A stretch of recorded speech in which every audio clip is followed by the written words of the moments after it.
Hello நண்பர்களே, வணக்கம். நான் உங்கள் பிரியா. நம்ம இன்றைக்கி ஒரு முக்கியமான பதிவு தான் பார்க்கலான்னு இருக்கோம். ஸோ நாளைக்கு நம்மளுக்கு வைகுண்ட ஏகாதசி, சொர்க்க வாசல் திறப்பு உங்கள் எல்லாருக்குமே தெரியும். நிறைய பேர் இன்றைக்கி நைட்டே கண் விழித்து நாளைக்கு காலையில் சொர்க்க வாசல் திறப்பதற்காக காத்திருப்பீங்க. ஸோ அவங்களுக்கெல்லாம் இந்த பதிவு மிகவும் பயனுள்ளதாக இருக்கும். இது நாளைக்கு 10 மணி வரைக்கும் நம்மளுக்கு ஏகாதசி திதி இருக்குது. அதுக்கப்புறம் துவாதசி திதி தொடங்குது. இந்த ஏகாதசி விரதம் இருக்கிறவங்க துவாதசி திதி வரைக்கும் அவங்களோட விரதத்தை அந்த துவாதசி திதி தொடங்குறது வரைக்கும் அவங்களோட விரதம் தொடர்ந்து இருக்கணும் அப்படின்னு சொல்லுவாங்க.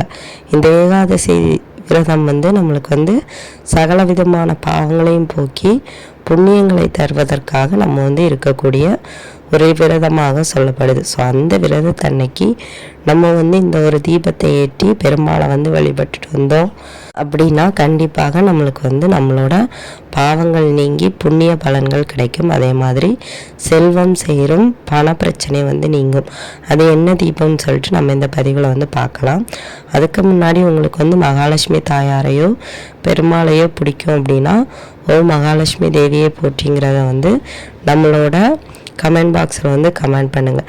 நீங்கள் ஏகாதசியை பற்றி தானே சொல்ல வரீங்க, அப்புறம் எதுக்கு மகாலட்சுமி தேவியை பற்றி சொல்கிறீங்கன்னு நீங்கள் கேட்கலாம். நம்மளோட ஏகாதசி விரதம் யாருக்கு இருப்போம்? விஷ்ணு ஆகிய நம்மளோட பெருமாளுக்கு. ஸோ அந்த பெருமாள் தன்னோட நெஞ்சில் குடி வச்சிருக்கிறது யார்? நம்மளோட மகாலட்சுமி தேவி. ஸோ அப்போ நாளைக்கு என்ன கிழமையில் ஏகாதசி வருது அப்படின்னு பார்த்தீங்கன்னா வெள்ளிக்கிழமை. வெள்ளிக்கிழமை யாருக்கு உகந்த நாள்? மகாலட்சுமி தாயாருக்கு உகந்த நாள். ஸோ அதனால தான் நம்ம மகாலட்சுமி தாயாரை பற்றி இதில் சொல்லிட்டு வரோம். ஸோ மகாலட்சுமி தாயாருக்கும் நீங்கள் நாளைக்கு சிறப்பாக பூஜைகள் செய்யும் போது கண்டிப்பாக உங்களுக்கு இருக்கக்கூடிய பண பிரச்சனைகள் நீங்கி உங்கள் குடும்பம் சகல செல்வமும் பெற்று சந்தோஷமாக இருப்பதற்கு இந்த ஒரு தீபம் உதவியாக இருக்கும். அதே மாதிரி பார்த்திங்கன்னா நாளைக்கு நீங்கள் என்ன மாதிரியான நெய்வேத்தியங்கள் செஞ்சு வைக்கலாம் அப்படின்னு பார்த்தீங்கன்னா, நாளைக்கு எல்லா விதமான காய்கறிகளையும் வச்சு சமைச்சு நீங்கள் சாமிக்கும் படையல் வைத்து நீங்களும் சாப்பிட்டு உங்களோட விரதத்தை நிறைவு செய்யலாம். அதான் 10 மணியோட ஏகாதசி திதி முடிஞ்சிருமே. அப்போ நாங்கள் இந்த தீபத்தை எப்போ வர ஏற்றலாம் அப்படின்னு கேட்டிங்கன்னா, இரவு வரைக்குமே உங்களுக்கு டைம் இருக்குது. நீங்கள் எப்போ சாமி கும்பிட்றீங்களோ அப்போ நீங்கள் இந்த தீபத்தை ஏற்றலாம். இந்த தீபம் ஏற்றுறதுக்கு என்ன தேவை அப்படின்னு பார்த்தீங்கன்னா, இந்த ஒரு இலை தான். இது என்ன இலை அப்படின்னு பார்த்தீங்கன்னா, இந்த மருதாணி இலை. உங்களை எல்லாருக்கும் தெரியும், மருதாணி இலையில் மகாலட்சுமி தாயார் வாசம் செய்கிறாங்க. மகாலட்சுமியை ஈர்த்து தரக்கூடிய ஒரு சக்தி இந்த மருதாணி இலைக்கு இருக்குது. இந்த மருதாணி இலை யாருக்கு வீட்டிலலாம் இருக்குதோ அந்த வீட்டில் மகாலட்சுமி தாயார் கண்டிப்பாக குடிக்கொண்டு இருப்பாங்க அப்படின்னு சொல்லப்படுது. எந்த வீட்டில் குடும்ப பெண்கள் மாதத்திற்கு ஒரு முறையாவது மருதாணி வச்சுட்டு வராங்களோ அவங்களுக்கு அந்த கை எவ்வளவு செவக்குதோ அந்த அளவுக்கு அவங்களுக்கு கையில் பணமும் சேருமாம்.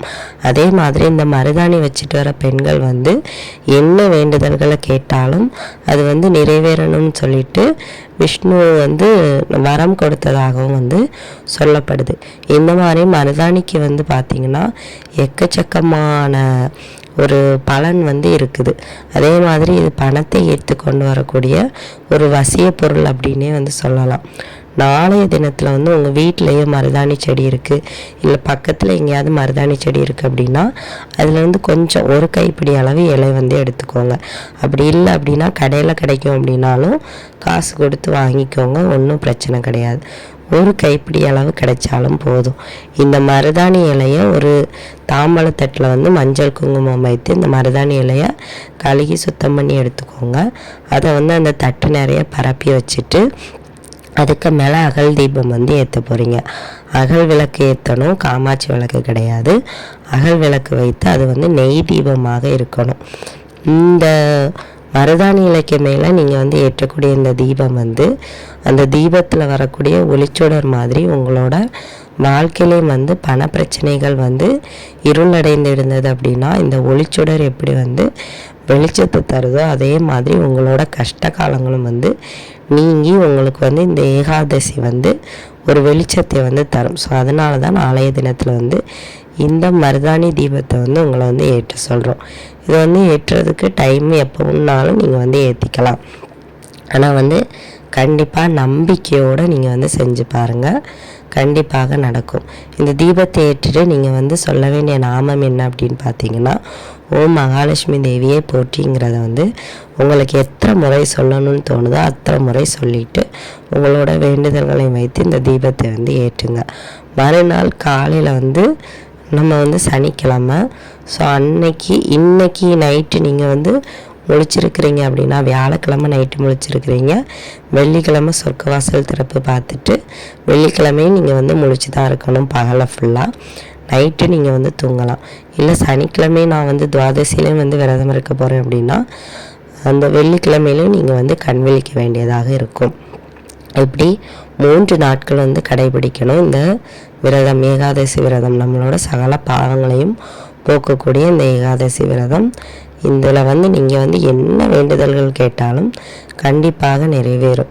ஸோ அதனால் நாளைக்கு வந்து மறக்காமல் இந்த தீபத்தை ஏற்றி ட்ரை பண்ணி பாருங்கள். கண்டிப்பாக உங்களுக்கு வந்து பலனுள்ளதாக இருக்கும். இந்த பதிவு வந்து உங்களுக்கு வந்து உபயோகமாக இருக்கும்னு நினைக்கிறேன். உபயோகமாக இருந்தது அப்படின்னா லைக் பண்ணி ஷேர் பண்ணுங்கள். மறக்காமல் நம்ம சேனலை சப்ஸ்கிரைப் பண்ணி வச்சுக்கோங்க. இந்த வீடியோவின் முழுப்பதிவை பார்த்ததற்கு மிக்க நன்றி.